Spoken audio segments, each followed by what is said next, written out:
आइए सुनते हैं नारियल की खेती की कहानी। कैलाशवासी भगवान शंकर को एक दिन समुद्र यात्रा की धुन सवार हुई। माता पार्वती को साथ लेकर Bholenath Singapore, Jakarta, Sydney, Auckland होते हुए फिजी द्वीप के लोमो लोमो टापू पर जा पहुंचे। टापू के सुनहरे तट पर दोनों प्राणी टहलने लगे। इसी लोमो लोमो टापू पर एक अनाथ युवक रहता था। उसका नाम था तिमोदी। तिमोदी बहुत गरीब था। कभी कभी उसे भरपेट खाना भी नसीब नहीं होता था।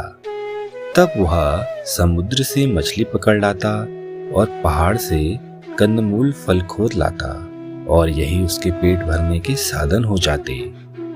तिमोदी को गहरे समुद्र में नाव चलाने का बड़ा शौक था। उसे विश्वास था कि फिजी का कोई भी नाविक उसके बराबर नाव नहीं खे सकता। एक दिन तिमोदी की भेंट एक अमीर नाविक से हो गई। तिमोदी उसके आगे भी अपनी डींग मारने लगा। अमीर नाविक भी उस्ताद खेवैया था। उसे भी अपनी ताकत पर गर्व था। गरीब तिमोदी की बात अमीर को पसंद नहीं आई। उसने तिमोदी को बाजी के लिए ललकारा। तिमोदी भी पीछे हटने वाला नहीं था। अमीर की चुनौती उसने स्वीकार कर ली। शर्त यह थी कि दोनों अपनी अपनी नाव को लोमो लोमो के तट से वितिलेवु के तट तक दौड़ाएं। जिसकी नाव वितिलेवु का तट सबसे पहले छू लेगी वह बाजी जीत जाएगा। शर्त 10 नाव की थी। हारा नाविक 10 नाव विजयी को देगा अथवा अमानत के तौर पर अपने दोनों हाथ विजय के यहाँ तब तक गिरवी रख देगा जब तक कि 10 नाव लाकर न दे। शर्त दोनों को मंजूर थी। बाजी के लिए दिन और समय निश्चित हो गया। निश्चित समय पर दोनों ने नावें खेनी शुरू की। उसी समय समुद्र में एक जोर की लहर आई और तिमोदी की नाव उलट गई। जब तक वह उसे सीधा करे तब तक अमीर खेवैया बड़ी दूर निकल गया था। बाजी अमीर के हाथ रही। तिमोदी हार गया। शर्त के अनुसार उसे 10 नाव देनी थी, लेकिन वह गरीब था और उसके पास केवल एक ही नाव थी। अब तो उसे अपने दोनों हाथ अमीर नाविक के पास गिरवी रखने पड़े। 10 नाव खरीद कर अपने हाथों को लौटा लेने की चिंता में तिमोदी घर से निकल पड़ा। उसे तो अब खाना भी नसीब नहीं था, क्योंकि बिना हाथ के न वह मछली ही पकड़ सकता था न कंदमूल ही खोद कर ला सकता था। वह 3-4 दिन भूखा ही रहा। उसे फल तक खाने को नसीब न हुआ। वह फल फूल की तलाश में जंगल जा पहुंचा, लेकिन वहां भी निराशा ही हाथ लगी। 5वें दिन भी बेचारा भूखा प्यासा जंगल में भटकता रहा। अब वह बहुत थक चुका था और उसमें चलने की हिम्मत भी नहीं रही। वह एक पेड़ के नीचे बैठकर बिलख बिलख कर रोने लगा। उधर तटों की सैर करते हुए भगवान शंकर माता पार्वती के साथ उसी जंगल में जा पहुंचे। उन्हें किसी के रोने की आवाज सुनाई पड़ी। संसारी प्राणी की आवाज सुनकर भगवान शंकर रुके नहीं, चलते रहे। लेकिन माता पार्वती बड़ी द्रवीभूत हुई। उनसे रहा न गया। उन्होंने दौड़कर भोलेनाथ का हाथ पकड़ लिया और कहने लगी, महाराज, किसी दुखिया के रोने की आवाज आ रही है। हमें चलकर पता लगाना चाहिए। नहीं गौरी, भोले बाबा ने कहा, हमें तो इस माया मोह से दूर ही रहना है। हम क्यों इस फसाद में पड़े। चलो, अब हमें कैलाश पर पहुंचना है। रोने की आवाज बराबर आती रही। गौरी मैया अपने आप को रोक न सकी और भोलेनाथ को मनाकर उस पेड़ के नीचे ले गई जहां पर बैठा हुआ तिमोदी रो रहा था। भगवान शंकर तिमोदी से बोले, भाई, तू रोता क्यों है? तेरे हाथ कहाँ गए?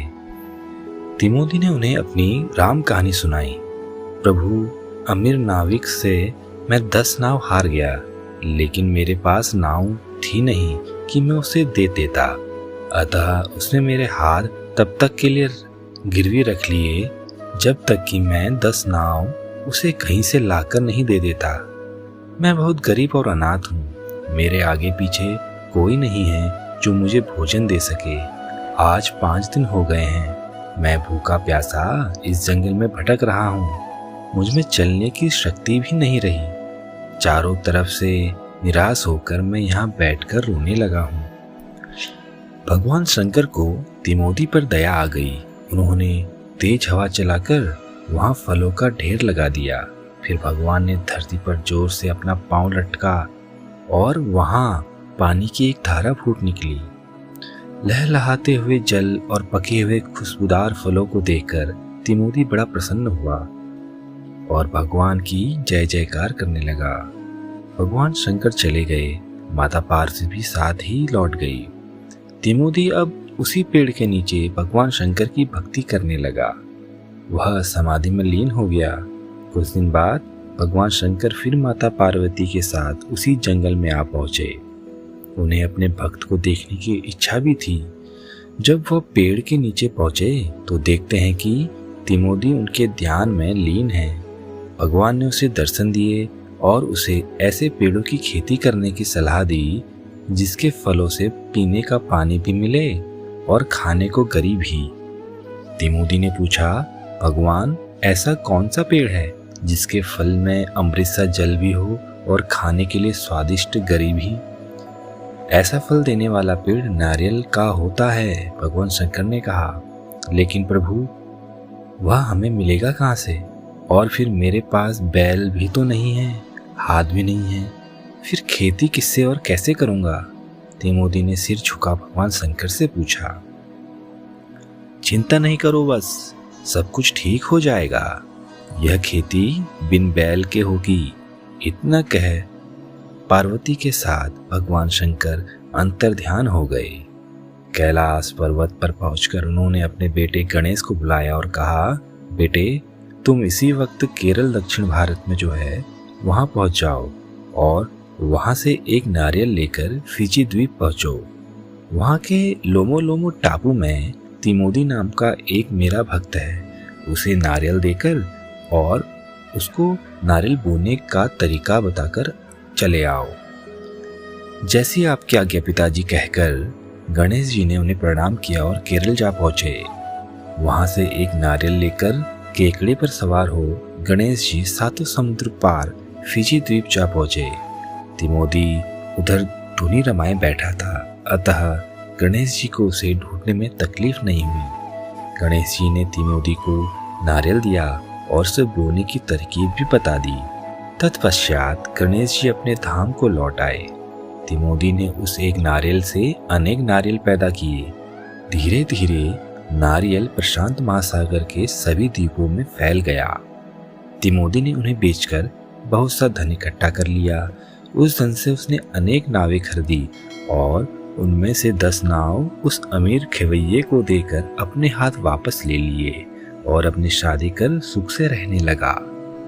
कहा जाता है कि भगवान शंकर के 3 नेत्र हैं, इसलिए नारियल की खोपड़ी में भी 3 आंखें अथवा आंखों जैसे छिद्र होते हैं और सिर पर शिव जी की जटा के समान जटा भी होती है। और चूंकि गणेश जी केकड़े पर सवार होकर नारियल पहुंचाने के लिए फिजी द्वीप गए थे, इसलिए आज भी सभी केकड़ों की पीठ पर गणेश जी की मूर्ति बनी होती है।